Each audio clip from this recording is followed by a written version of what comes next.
I would hide in the basement with my friends and play video games and act like no one was home when my piano teacher was knocking on the door when it was time for my lesson. That's how badly I didn't want to play.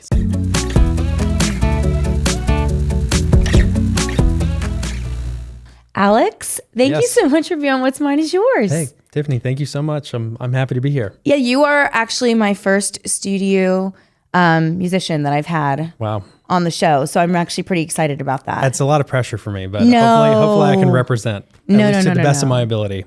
And also congratulations on the ACM Award Piano Keyboardist of the Year. Thank you. That's really incredible. How did that feel to win that? I don't know if it's even sunk in yet. It's been a crazy thing. It's been a huge honor, obviously, to be nominated alongside so many of my peers and collaborators. To win it is kind of mind-boggling. So it's been incredible. And then you said before that you've been nominated a few times, and this is your first year winning it. Yeah.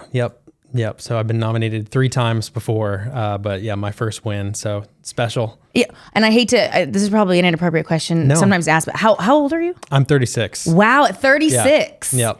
Yep. Are you, I kind of feel like you first of all, you look even younger than 36. Well, thank you. I'm sure you hear that probably all the time. Were you the youngest to have won that award? Ooh, I'm not sure. There's a couple of us that are around my age. Okay. And there's even a few younger than I am, not to be like, oh, I'm the youngest one. No. But for a long time, I mean, it was older guys in the studio world. So yeah, I'm definitely a young gun. A young gun. For better or for worse. But no. That's awesome. So when you won that, did it take you back, like reflecting, like back on like maybe like a first piano lesson or? Oh yeah, absolutely. I had, well, it was kind of full circle. My wife was there with me that night. Mm-hmm. We've actually been together since high school. So she has seen the full gamut of my career. And then my mom and dad also traveled in to be there that night. So yeah, I said in my speech, I thanked my parents for sticking with me and making me practice the piano, which is true. I really wouldn't be here if it weren't for them. But a funny story with piano lessons growing up, you would imagine someone who wins this award, it's probably pretty easy for them to put them in piano lessons and everything like that. That was not the case. Yeah. I hated piano lessons. I wanted to do anything but piano lessons.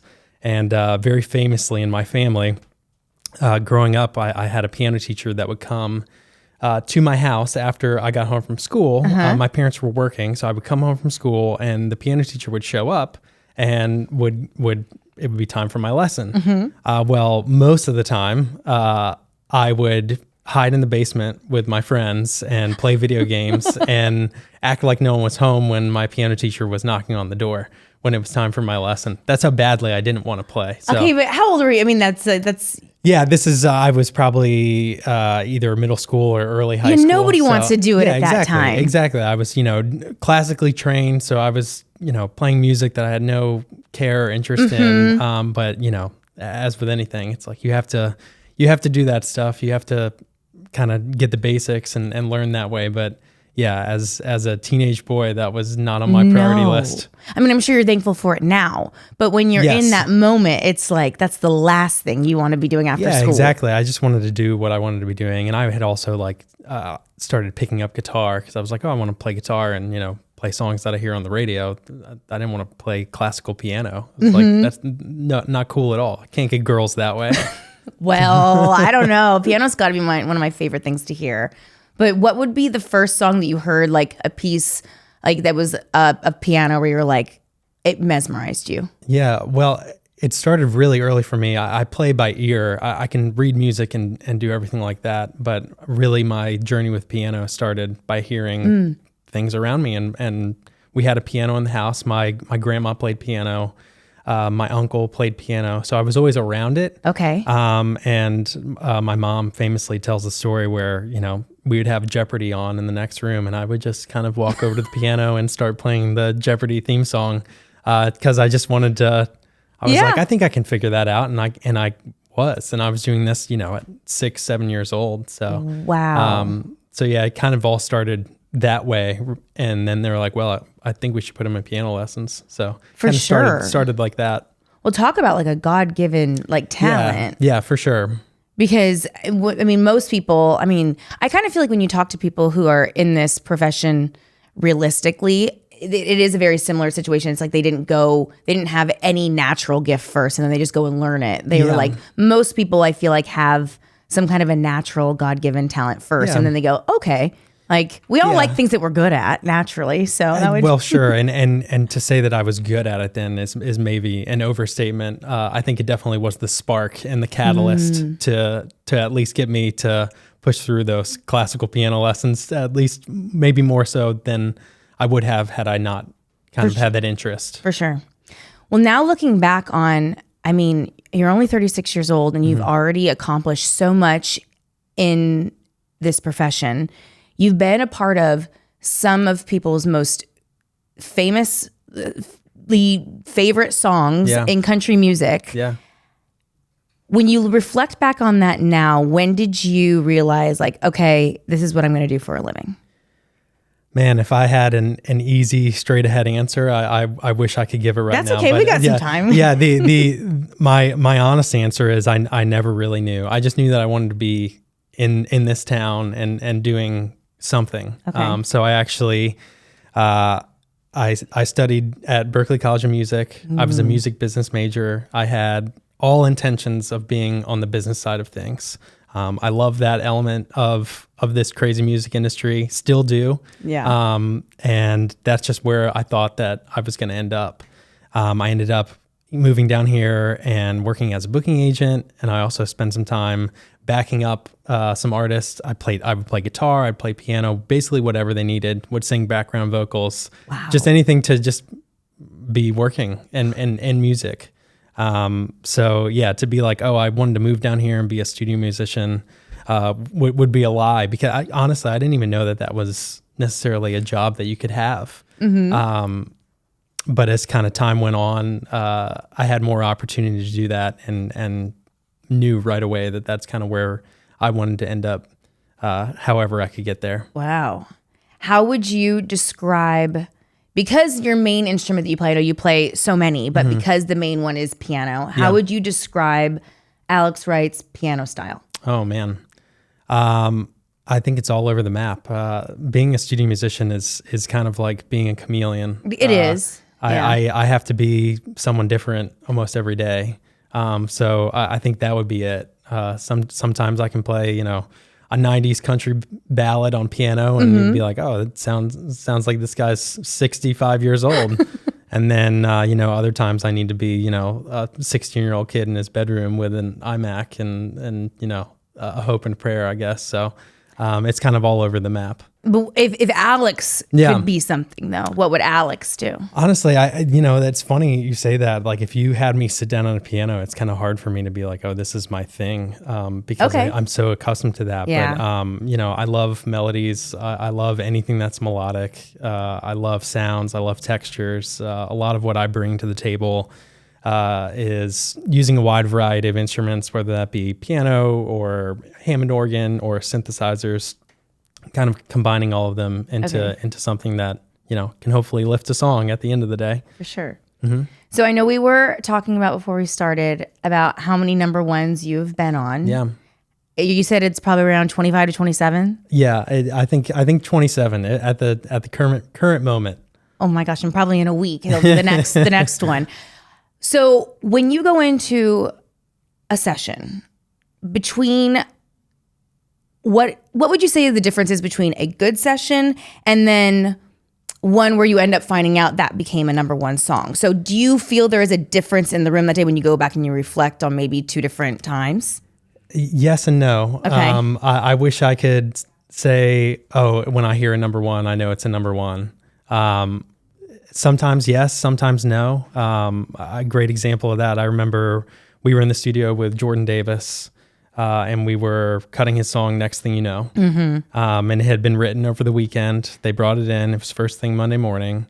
And we had a bunch of dads. I'm a dad. We had a lot of dads. That song's about getting married, having kids, next thing you know. And I remember just looking around the room when we're listening down with chart in hand to that song before we cut it and just saying, I mean, this is a shoo-in. This feels like it. So sometimes you do, but I've had other scenarios where it's like, this is so much fun, but you never know. Sure. And sometimes you're like, I don't love this song, but we'll see what happens. And then it ends up coming out and you're like, wow, this is a great song. What was I thinking?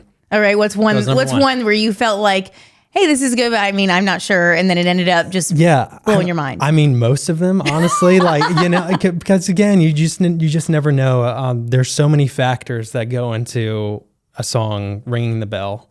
As you know, it's like, it's not just how good the song is. I wish it were, but it has so much to do with timing and how it was marketed and how it impacts, how it hits, the public at the time that it's released. So, more often than not, it's not to say I'm surprised. Obviously, anything that's coming across in a studio on a big studio day where there's a lot of money being invested, they're good songs. It's rare that we go in and like, how did this make it to the cutting floor?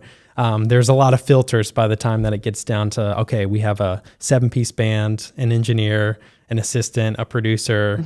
We have a mix engineer lined up, a mastering engineer lined up. There's a lot of elements that go into, making a record day turn into a hit song. For sure. So I know, like, when I'm in the studio, like, as an artist, most of, like, actually not most, all of them don't hear kind of the 3 to 5 songs or whatever we're cutting that day until that day. Is there ever a time when you're going into the studio the next day into the session for, say, Jordan Davis? Has there ever been a time where you've been front loaded on the music so you guys can sit with it for a little bit, or no? The short answer is no. Okay. The kind of in the weeds answer is sometimes, the band leader will be sent the songs usually the day before to chart them, just so we can start right at 10 a.m. Everyone has the charts. They're all printed, copied, everything like that. It's a time saver thing, but never a like, hey, start to learn these songs. And that sounds crazy to most people who aren't in our world.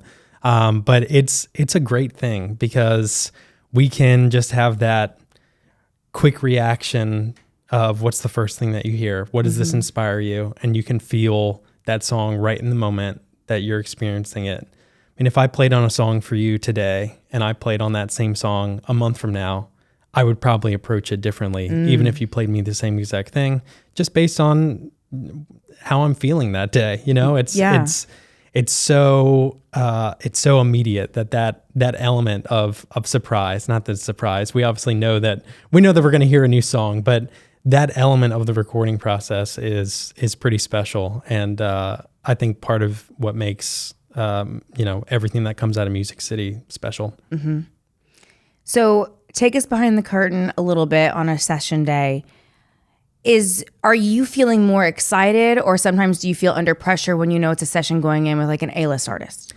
Yeah, I think I felt more pressure earlier on in my career. I've learned to kind of just mellow out and meet the artist where they are, and not have those expectations, fall on my shoulders or anyone's shoulders really. As I was mentioning before, like a lot goes into planning a studio day. There's a lot of people involved. There's a lot of money involved. It's a lot of investment. And obviously for the artist, there's expectations.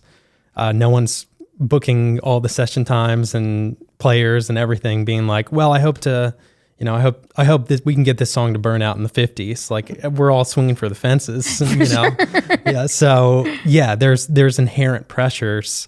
But I have, especially in the past few years, I have kind of a ritual that I go through in the morning just to center myself and make sure that I am where my feet are when I show up to the studio, and just be the best that I can be on that day, to make the best possible song that we can. Being creative and making music is like a very special kind of mystery and magical thing that we experience, and you kind of have to let it be. If you're forcing too many things, it isn't as authentic. So I don't know if I answered your question. No, absolutely. But more often than not, is the artist there? Yeah, I would say I would say 99.9% of times, unless there's, a scheduling conflict where they didn't make it back from the show over the weekend or everything like that. The artist is there, which is awesome. That fuels me in a lot of ways, because they're the ones that are passionate, and I'm trying to match what they want to bring to the table. And that's kind of my job as a studio musician, is to be their voice. They might not be able to play piano as good as I can, but I want to kind of harness their emotion and their approach to it, and hopefully bring that to the final product. For sure. How many songs would you say in one day have you been in a session for? Oh man, I've done some sessions where we've done, like, it's been a marathon. We typically will work in session blocks. So we're normally not starting earlier than 10, and we're normally not going past 9 p.m. That's like the absolute latest. So we do 3-hour blocks. So usually 10 to 1, break for lunch, 2 to 5, break for dinner, and then 6 to 9. The 6 to 9 blocks are a little more rare. A typical day is very much just 10 to 1 and a 2 to 5.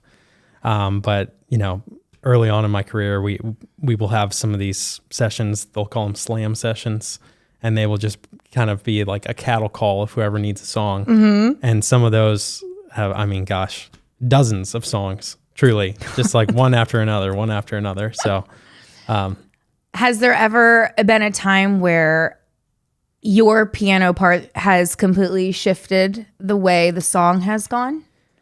Yeah, if not even piano, anything, right? So I play a lot of different instruments while I'm in the studio, all keyboard instruments, but it could be a different sound and anything like that. And that's kind of what makes being in the studio special, is being able to hear what someone else is doing and be like, oh, well, actually, if you're doing that, maybe I can hop on that with you. And it can kind of turn, a normal work tape song into something unique and special. So yeah, that's the goal, right? Is to hopefully bring in a song and lift it up and make it even better than when we first heard it. For sure.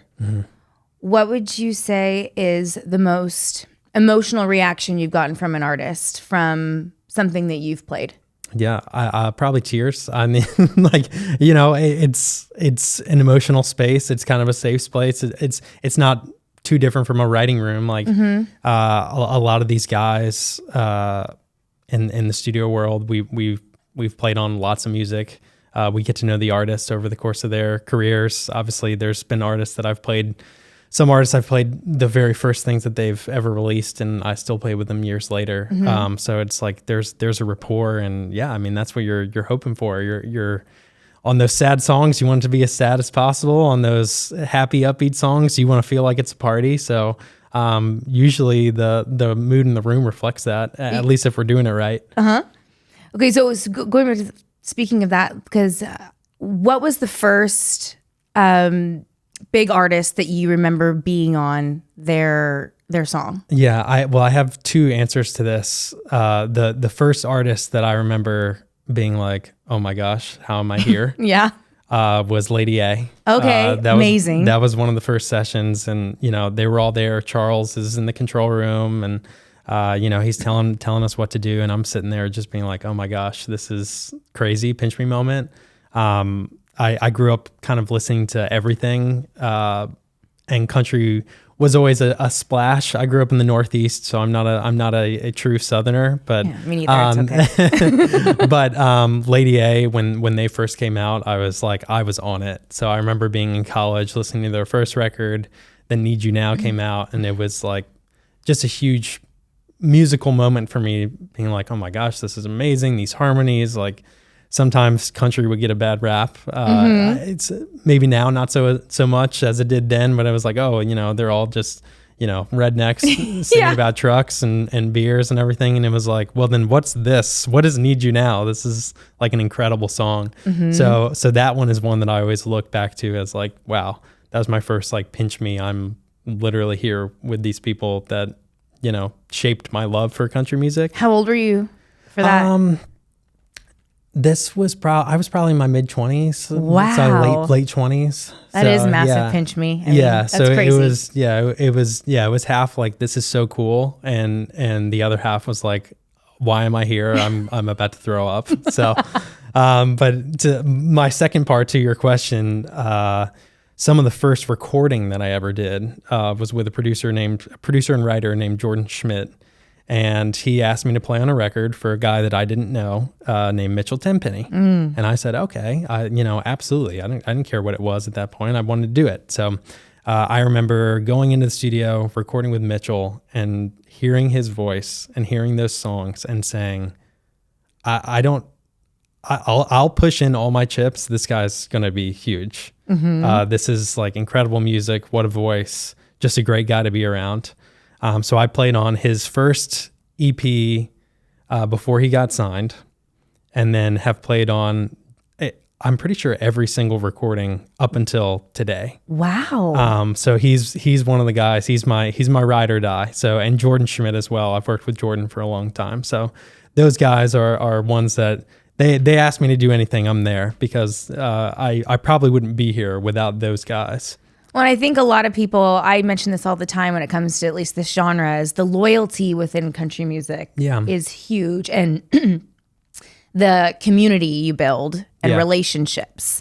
And I always go back when I tell people, like, working in Nashville, I'm like, it's really all about the community you build. And I was like, and I know that isn't always the same in other genres. And like, when you say, like, most people that I talk to, they're like, I'm like best friends with that person now. Or I'm like, when you meet your heroes and they become your friends, which is like the coolest thing to be able to say we do when we're here. Oh yeah. Yeah. That's, it's something I mentioned at the ACMs the other night, that this community is so special. I'm so grateful to be in it.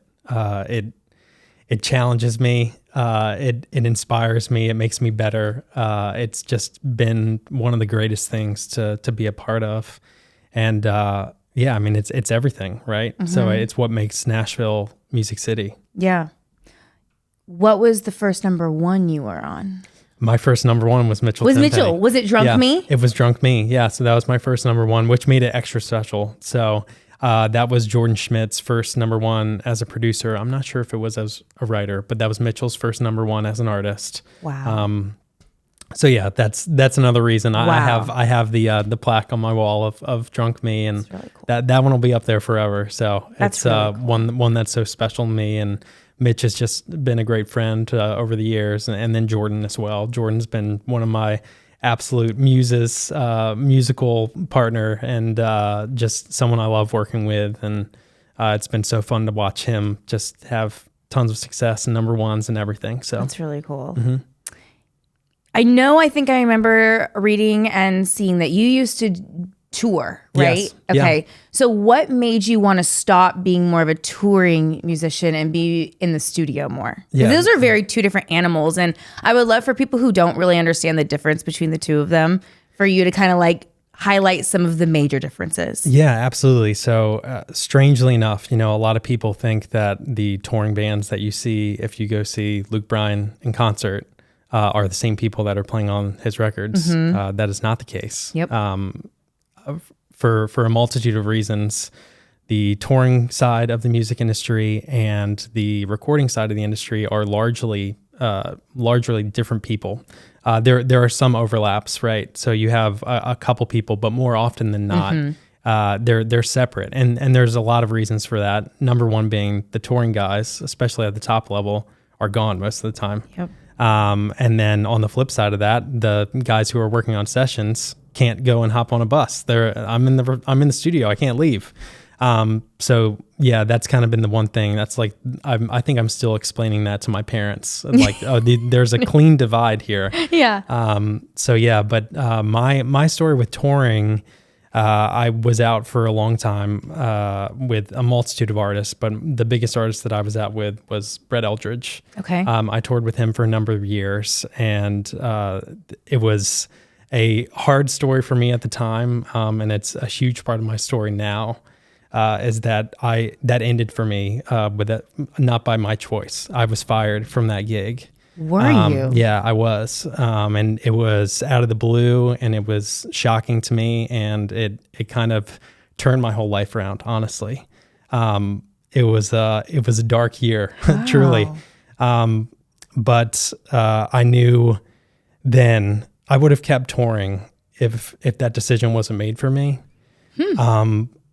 because it was easy. I liked doing it. It was fun, like being on the Today Show and, getting to tour and go to New York City and play arenas and stadiums and everything. I mean, it was incredible.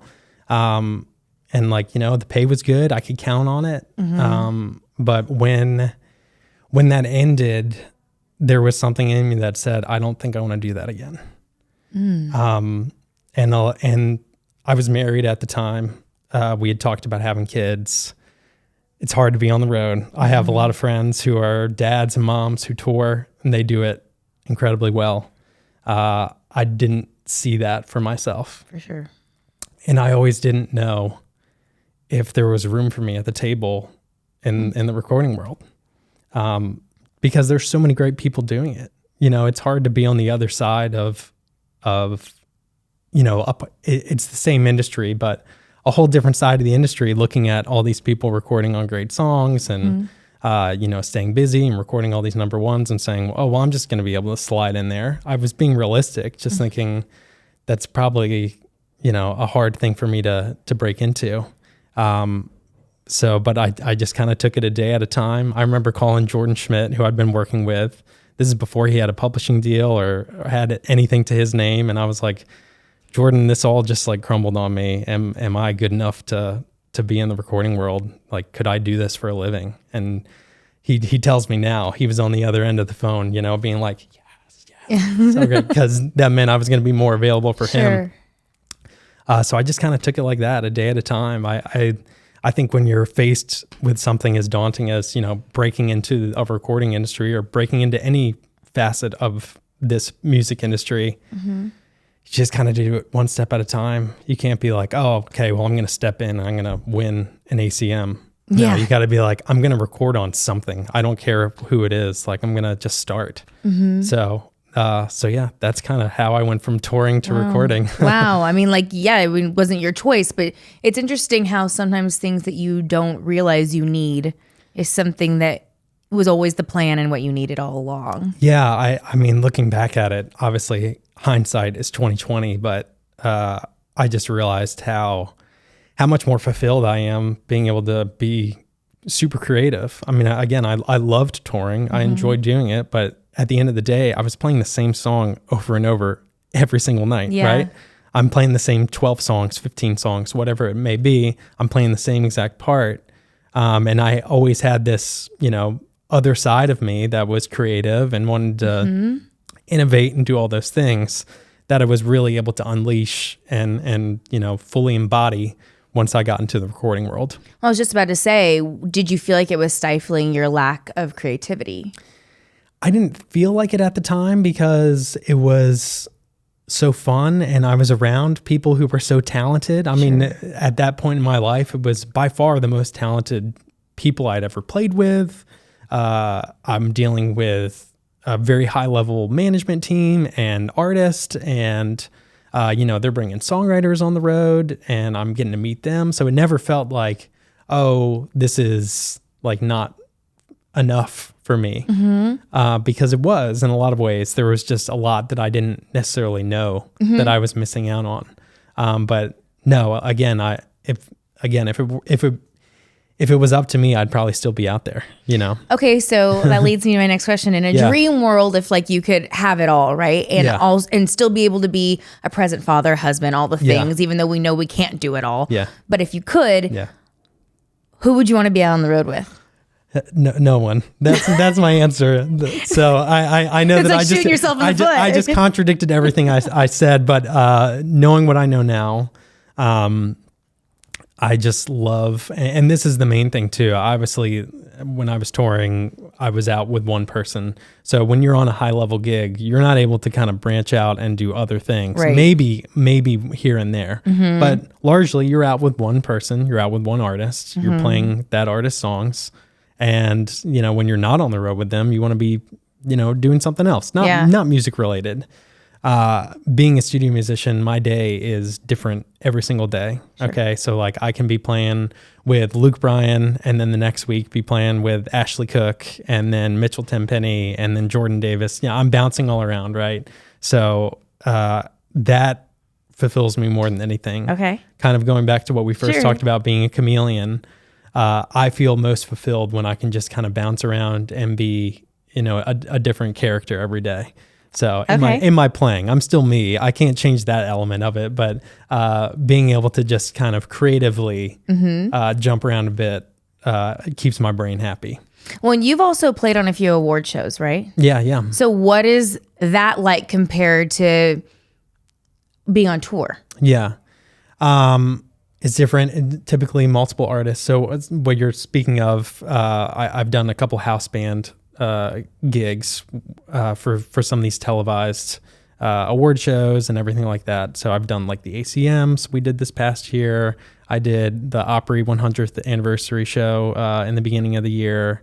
I've done ACM honors last year, and typically those are going. You're going to be in the band playing behind whatever artists are performing that evening, and whatever song they're doing. So it's fun because some of those artists you've worked with in the studio, sometimes they're covering someone else's song. Sometimes they're doing the song that you've been on. Sometimes you're playing on a song that, someone else played keyboards on. You're getting to do that. So it's a different mindset than kind of hunkering down with one artist. It's still that like, okay, we've got 12 different performers tonight, all different styles, all different eras of country music. You've got to be able to nail all of them.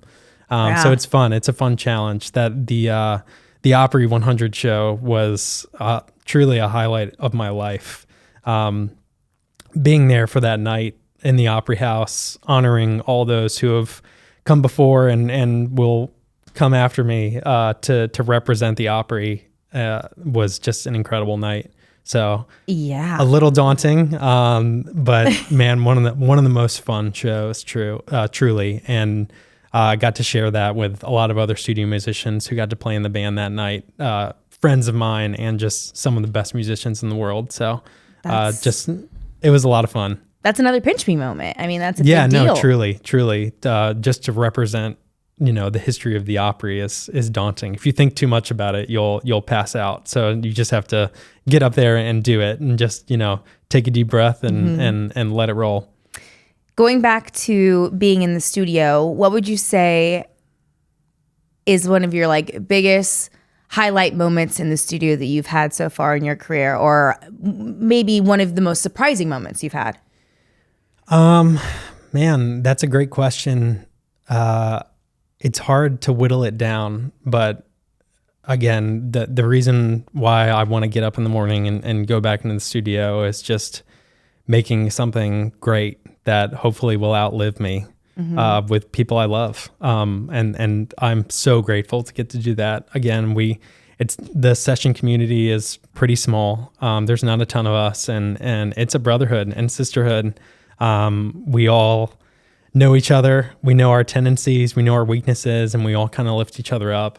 And we're the best when we're together. I'm far better with those guys, playing music with those guys than I am on my own. Yeah. So that is something that, years down the line, I'll look back on and be like, that's what it was all about.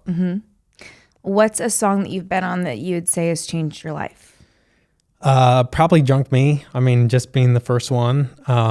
This funny thing happens when you play on a hit song. People will hire you to do it again. And I've been able to do it again. I'm so grateful to have been able to do it again and again.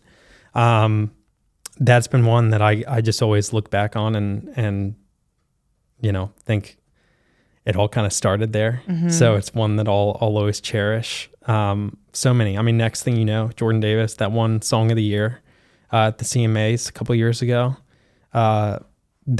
I feel like that's an evergreen song. You'll be hearing that one 20 years from now on the radio. Absolutely. To know that I was a part of that, to remember that day in the studio when it came in, like that's just special, But yeah, to whittle it down is so hard. I know. Those are two good examples, but the reality is it's just so fun getting to be there on a day where I talk about this a lot. With my peers and people who aren't in music, when I'm in the studio, that's like the best day for the artist. It's probably their one or they probably have 2 or 3 days a year that they're in the studio and they're getting to create what they're going to stand behind for the next, at worst 2 years, at best the rest of their careers, right? So like we're helping build this thing that's going to be with them forever. They might play this song that we're about to do that we just heard 30 seconds ago for the rest of their careers. So I always try and meet that moment of rising to that occasion where we're like, this is way bigger than, this is what I've got going on today. This is like, it's kind of bigger than that. So, well, yeah, because kids stand the test of time, right? And how cool is it that you get to be a part of that? Yeah. And, you know, play those songs for your kids one day and be like, that's your dad playing. Yeah, exactly. Even now, I mean, my kids, to the best of my ability, I have 2 kids. I have a little girl, she's 3.5, and I have a 6-year-old boy, and they love music. We're in the car, we're listening to music, and we're not listening to kid stuff. We're listening to what I like to listen to because it's now what they like to listen to. And they're always like, Dad, did you play on this? I'm like, no, I didn't play on that one. And they're like, Dad, did you play on this one? Yeah, I did play on that one. So it's just fun to kind of, you know, they'll grow up not thinking that that's cool, which. Oh, I don't know about that. I kind of like that. I kind of like that it's normal to them. But just the fact that they're fans of stuff that I've worked on is cool. Cool to hear them singing those songs like, oh yeah, I was there. Special. Yeah. What would you say is a song, not in a bad way, a song that when you went into the studio, it challenged you? Yeah. Man, that's a good question. It's a tough question. I can say it's hard to pick a specific song, but I can pick a specific producer that I work with, and that's Joey Moy. Joey has produced Florida Georgia Line, Morgan Wallen, and he is one of the most talented people I've ever been around. But he can be challenging, right? So he has this incredible way of getting the best out of you. But when you're going through it, sometimes you feel like you're in the hot seat. So I've had some sessions with Joey where, you know, I feel like I'm literally on fire. Not in a good way. Like I'm like someone needs to get me out of the situation. But his records speak for themselves. Yeah. He's been able to do it with different artists over different decades and continues to do it at an incredibly high level. And he's just someone that has always pushed me to be my absolute best, even when you know, it's maybe not the most fun thing when you're sitting in the chair with all eyes on you and the artist watching you and he's saying, no, try it like this. No, try it like this. No, not like that. Why would you do it like that? Do it like this. And you're like, oh my gosh, this is terrible. But it makes the best possible music and his body of work speaks for itself. Okay. All right. We all have like dreams and aspirations. And I know you've already done so much, but you are still so young. Who is an artist that you have yet to be on one of their records and you were like, I got to do that before I pull the curtain on this? Yeah, gosh. I'm sure so many, but. Yeah, to whittle it down, I mean, probably things outside of country. Okay. Honestly, I've been so fortunate to work with so many incredible people within the genre. And again, like Miranda Lambert, I ran into Miranda last week and I was like, I'd love to play on Miranda's records. I'm just such a fan of her and how she's evolved over the course of her career. But, you know, other than that, I kind of grew up listening to everything and I still do. So there's just a lot of things that I maybe listen to and be like, man, it'd be cool to play on like a record like that, like playing a Chapel Roan record or something just a little bit left of center from what I get to do on a day-to-day basis. But is country music your favorite music?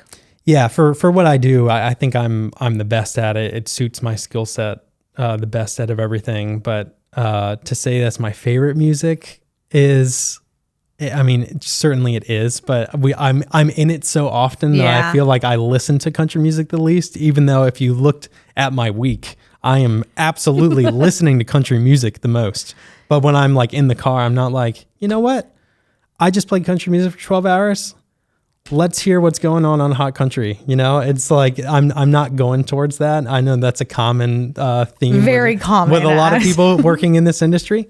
And too, like I just want to be able to pull from things that I'm influenced by outside of the genre to hopefully push things forward and not just, you know, keep it stagnant or go backwards. I always kind of love trying to weave in elements of what's going on pop radio or what's going on in folk or singer-songwriter genres, and like how can we weave that into this to bring it all together? Because at the end of the day, I mean, I said I'm listening to everything. I think everyone's kind of listening to everything in our Spotify streaming era. So for sure. So yeah, I would say kind of like that. What's a moment where you feel you had made a massive impact on a song? Hopefully every time that I touch someone's song, right? That's my wishful answer. But anytime that we can just, you know, lift something, that's really the goal. As I was saying, it's like it's the most important day of an artist's year. And I said the songs are all good. They all don't hit me the same, right? Some I'm going to be like, wow, this is the best song I've heard all year. Okay, other than Next Thing You Know, what's one recently that has hit you where you're like, okay, like this jives with Alex? I mean, let's see. I just, Russell Dickerson just released a record. We just had a whole album release party. It was so fun. That record was so fun to record. Russell was there, and it was all Josh Kerr produced it. Chris LaCourte was another one of the producers, co-producer. They wrote a lot of those songs. Chase McGill wrote some of those songs. And the handcuffs were off. It was kind of like there was no rules, which made it so fun. So Happen to Me, it's his single. It's climbing up the charts right now. Gosh. Song of the summer. Yeah. So fun. And that's one we recorded that probably maybe a year or two ago, honestly. Has it been that? Yeah. Well, I guess that's usually how it works in music. And I think people don't realize that either, too. Yeah. It's like when you say, when you're in the studio, you're hoping like at best a year or two. That's like, right. Yeah. Best case scenario is a year, right? So that was one where we'd been working on a couple songs for Russell for this upcoming project, kind of just throwing some things out, seeing what stuck. But we never were like, hey guys, this is the next single. This is it. You have to make it sound like radio. It was just like, hey, just have fun with this one. That's like, gotta be freeing though, right? Do you ever feel a little bit, because I know that it's the goal when you get into the studio a lot of the time. It's like, okay, we got to nail down what the single's going to be. We got to figure that out. So to not have those handcuffs on you when you get to just go creatively, just like let the pieces fall where they fall. Would you consider that to be like a best day in the studio? Yeah, those are the most fun. I don't know if they're the best because sometimes those are like the track 9 on the album that no one hears. Like we had fun making it, but I don't know if it has an impact as much as a hit single would. But there are these rare moments where you get to have all the fun, use all the synthesizers. I mean, Happen to Me has all these 80s synths on it, and it's just fun and upbeat and silly and serious all at the same time, where we just ended up making that record and having fun with it, not being like, yeah, this is going to be a hit. We were all like, this is so fun. I want to keep playing it until you kick us out of here. But when it all lines up where you get to have fun and be experimental and still get a hit song out of it, that's like, that's the dream. Kiss. Yeah, right? It's like all the stars align and it works out that way. So if Alex had a piano in front of him and he could only play one song, what would you play? Oh my gosh. Wow. How do I even begin to answer that question? I don't know. Like figuratively, I don't want to say gun to your head, but gun to your head. I don't know. Maybe Imagine. Okay. So I don't know. Maybe probably something by the Beatles. Something timeless, I guess. Maybe a classical piece, Maybe I need to break out my old classical books and really go back to my roots and play Gymnopédie. Oh, wow. Yeah. Get really into it.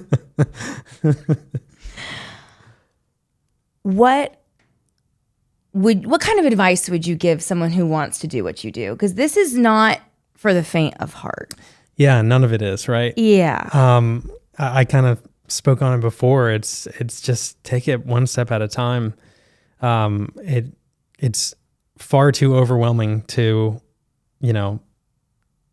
think that you need to accomplish all your goals all at once in one shot. You'll never be able to do it, number one, and you'll beat yourself up over it trying. So again, just, obviously make your goals, right? Set your goals, know what you want to do. But something that's worked for me is just, again, focusing what I wanted to do. I had so many irons in the fire to start just because I wanted to be here. And it was fantastic for that point in my life. It allowed me to meet a lot of people, build relationships, all things that are important. You'll hear that on any podcast from anyone who's talking, right? It's the same things, but I maybe don't hear it enough that it's like, find your thing that you're going to be able to do for years and years and years and not get tired of, and just do it. Again, I played guitar for people. I sang background vocals. At points I was designing websites for people. Wow. Just anything I could do to just be in it and keep the lights on.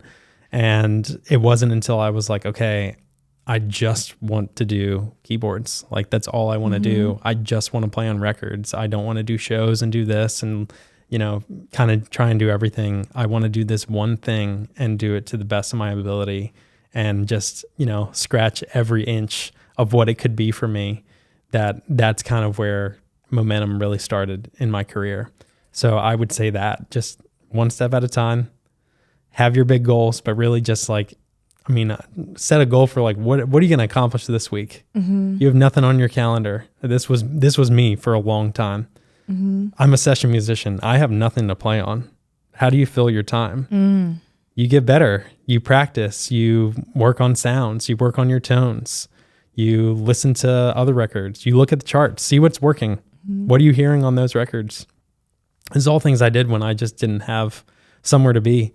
I was just at home, just kind of sharpening my knife when I had nothing else going. So when the call did come, I could meet it. So I would say that for my piece of advice. What I like about your story, though, which I think is really helpful, and I don't think I know some people do it, but because you have kind of worn so many hats throughout the industry, you, unlike a lot of other people who just, I don't want to say just play an instrument, because that's kind of the whole thing. Yeah. But you do understand how a lot of the parts move. Yeah, for sure. And you get to come from a different perspective and be able to talk to people about the industry from multiple views of it. Yeah. And I think that's really, really important, because I think the better you know how the car moves and how the wheels are in motion, the better you can bring yourself probably to this industry in more ways than one. Yeah, definitely. If you're a steering wheel, you're not going to hit the gas. You just need to turn that thing. So it's like knowing where your place is and being comfortable with that. I could go in the studio, I'm around artists and management, and never say, hey, well, maybe this song should do that. Well, my job isn't really to do that day. My job is to just play keys to the best of my ability and lift it up that way. So it's just knowing where to put your energy into it, and being like, I want to be a steering wheel. I'm going to be an awesome one too. So it's a little bit of that. Do you have any interest in being a producer? Any of those things? Yeah, I think eventually down the road. Again, I feel like I'm still kind of the new kid in the session scene. I've been doing it now. ACM. I know. Keyboardist of the year. I'm still a new kid. I know. I do feel that way though, because I work with so many people who have done it for years and years. I sat next to, at the ACMs, I sat next to Brent Mason and his wife, Julie. Brent, this was his 12th time winning the award. And when I asked him how many times he had been nominated, he said since they started doing it, he's been nominated every single year. Wow. So when I say I feel like I'm a new kid, it's because I'm sharing the moment with guys like Brent and so many that have come before me that continue to play at a high level. I mean, I was nominated alongside Gordon Mote. He's played on Dan and Shay all the way back to Martina McBride and far beyond that. Just absolute pillars of excellence in this industry. So yeah, I feel like I'm still a young gun. Yeah. Even with all that I've done and been able to accomplish. So I still can learn so much from those around me. So yeah, I think there will certainly be opportunities if I wanted to down the line, but I want to make sure that I'm just in a really good spot with what I'm doing now. Well, speaking of that, because you just brought up someone, it just made me think of a question of who is probably the most legacy artist you've played on? Yeah, legacy artists. Probably Brooks and Dunn. Oh. I got to be part of the Reboot 2 record, which was so much fun. And Full Circle 2, obviously, those guys have been making hit records before I was even born. And they're still rocking. And yeah, I got to do that record. So it's kind of a duets record. They end up bringing on a newer artist and recreate some old Brooks and Dunn hits with them. Got to do one with Mitchell Tenpenny. So again, like full circle. Got to do one with Lainey Wilson, but to be in the studio with Ronnie and Kix and, hearing that voice on the microphone in my headphones while I'm sitting there, like, yeah, that's pretty cool. So that's pretty cool. Brooks and Dunn, easy answer. And speaking of legacies, lastly, what do you want yours to be? Oh man. It's like a big question for wanting a concise answer. Yeah. I hope my legacy is again that I created good music that will stand the test of time and outlive me. That's all I hope to be. Just a name in the liner notes is fine by me. But I just have so much fun getting to collaborate with these artists and these producers and songwriters who've become friends. It's just such a special thing. So to be able to do it and continue to do it is means everything to me. So I hope that's what my legacy is, that I was there and I did it to the best of my ability.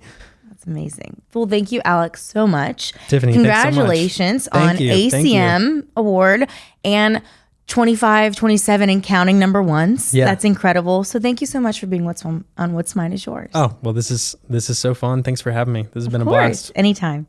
Hey guys, it's Tiffany Boys. Thank you so much for watching another episode of What's Mine Is Yours. Make sure to like and subscribe. And if you want to check out more, come visit our socials and follow us at WMIY.podcast.